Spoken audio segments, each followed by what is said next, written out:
18 bodies have been found in a forest in northern Greece as new wildfires on the mainland force authorities to evacuate villages and hospitals. Free at last, liberated villagers in Ukraine described terror, thirst and starvation as war raged around their homes. Thousands of football fans flocked to the streets of Madrid on Monday night to welcome back Spain's Women's World Cup winning team.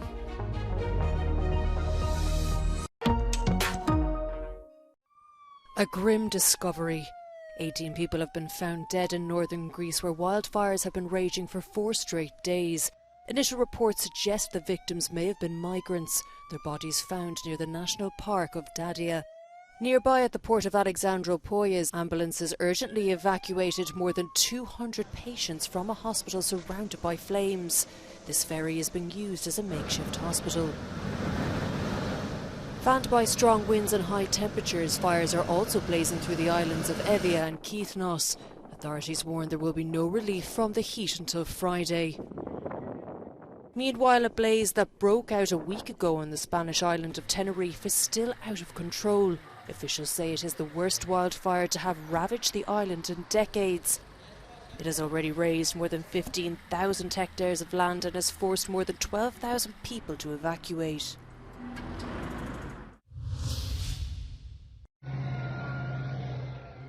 Amidst the steel-on-steel frontline fighting, terrified civilians safe at last. The video released by the Ukrainian Army's 47th Brigade on social media recorded the moment of rescue and tales of survival. Психологічно було дуже важко. Поки не стало води і поки не стало світла, потім не стало хліба. Городик ми посадили, а то бігали між пострілами. Трошки підкопнемо картопельки, то таке-сяке їли. 52 було влітку. Я вам скажу, у мене були шикарні подарунки. Мені подарували пиріжки з шовковицею, подарували 3 хлібини,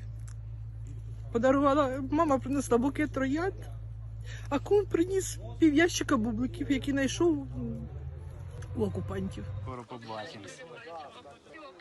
Привіт! Сонечко моє, як ми скучили за вами. For the people of Robotina, a chance to call loved ones, even as heavy shelling continued around the village that's seen 2 months of intense fighting.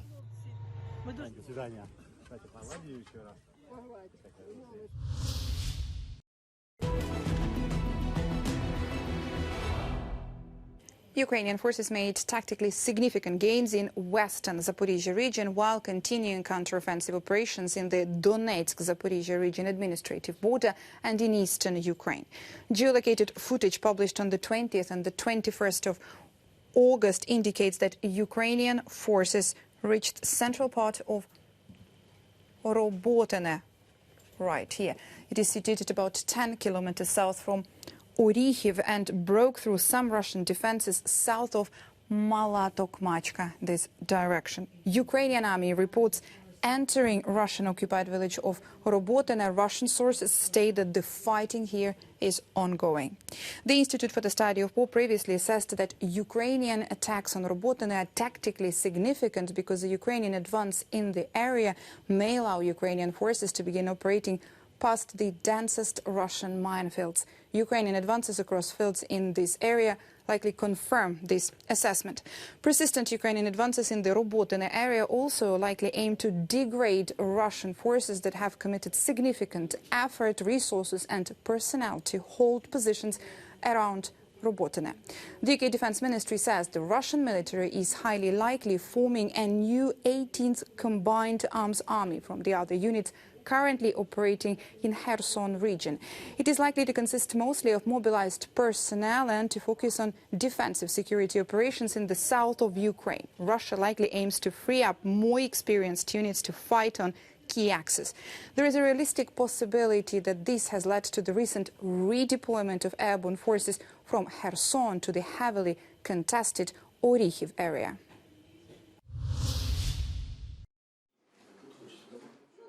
Fire and rescue crews in Stepnohersk in Ukraine have become used to coming under fire while rescuing people. They call the 4-kilometre road to the front line the highway of life. They've helped 5,000 residents escape along the muddy, shell-pocked route, often under attack themselves. Ми попадали не тільки під танчик, ми попадали і під самольоти, і під міномети. Ми бачили там все. Але ж на той час, коли ти тянеш машину або автобус з людьми, ти ж не будеш бросати. Ти знаєш, що ти треба перетягнути, бо ззаді стоїть ще колона. When Russia blocked one of the exits from the highway, the fire crews adapted and focused instead on helping those left behind. After the shells fall, they emerge from an improvised bomb shelter in what was once a water storage tank. Це було під воду, резервуар когда-то. Ми його обнаружили здесь, коли наводили порядок. Під час повномасштабного вторгнення було прийнято рішення перероблювати його під бомбосховище. Все зробили ми. Цей спуск копали, проривали, вилажували. The rescuers are exhausted after a year and a half of a war whose end is not in sight in the short or medium term. Two of their colleagues have lost their lives along the way.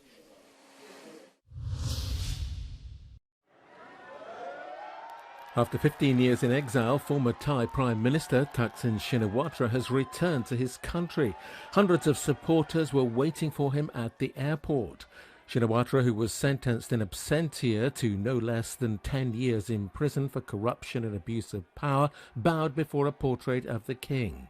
His return to the country comes against the backdrop of a political crisis which supporters of the Pheu Thai party hope to resolve. Shinawatra is considered to be the mastermind of Pheu Thai. Rescue workers are scrambling in Pakistan to save 6 children and 2 adults dangled hundreds of meters above the ground from a cable car. The transport container is often used by kids going to school through the mountainous region, but snapped on its way. The rescue operation remains delicate as army commandos attempt to pluck the people to safety from their helicopters. The team arrived at the scene 6 hours after the occupants became trapped, where they have been suspended 350 meters above ground ever since.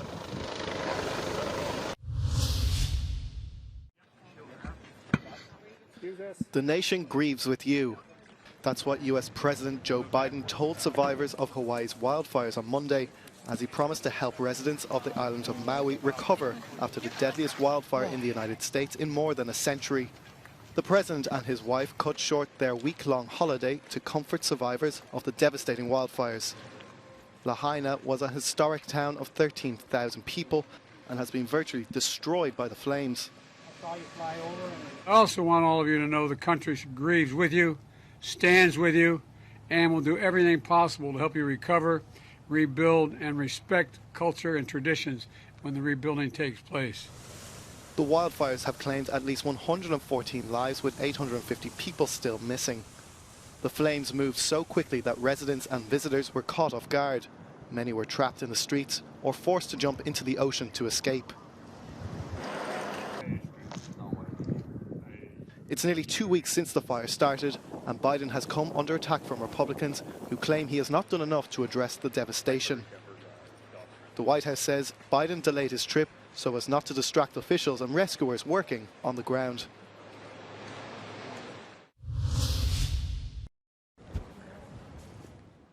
France is reluctantly living under the scourge of a new heatwave, the worst so far this long and torrid summer. More than 50 departments are under orange alert. Red alerts could be declared in some places.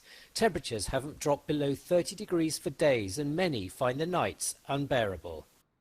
Ce soir, on ressortira quand ça va se calmer, mais ça va pas se calmer aujourd'hui, j'ai l'impression, donc je sais pas comment on va gérer ça. J'ai chaud, énormément.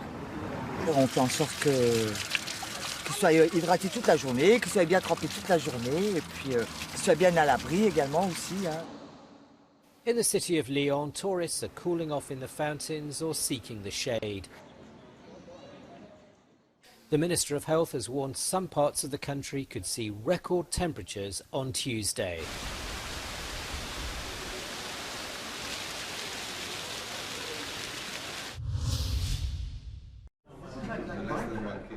The Japanese government is facing pushback from fishermen, environmentalists and China over plans to discharge wastewater from the Fukushima nuclear power plant into the Pacific Ocean. From this Thursday, the water will be released into the northeast coast at a maximum rate of 500,000 litres per day. Japan insists the gradual release of water is safe, a view backed by the UN Atomic Agency. Although treated to reduce its radioactivity, the water still contains tritium, a radioactive isotope.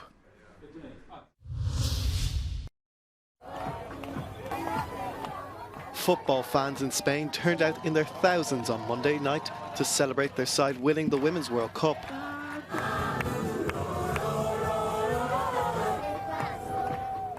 The victorious players toured Madrid in an open-topped bus, drinking in the euphoric atmosphere. Olga Carmona's strike in the 29th minute sealed glory for the Spaniards in Sydney, causing heartbreak for an England side who had been favourites to win. The Spanish captain joined the celebrations, despite learning after the match that her father had passed away just hours before the final. The players arrived at the celebration spot near midnight local time, some 3 hours after their plane had landed.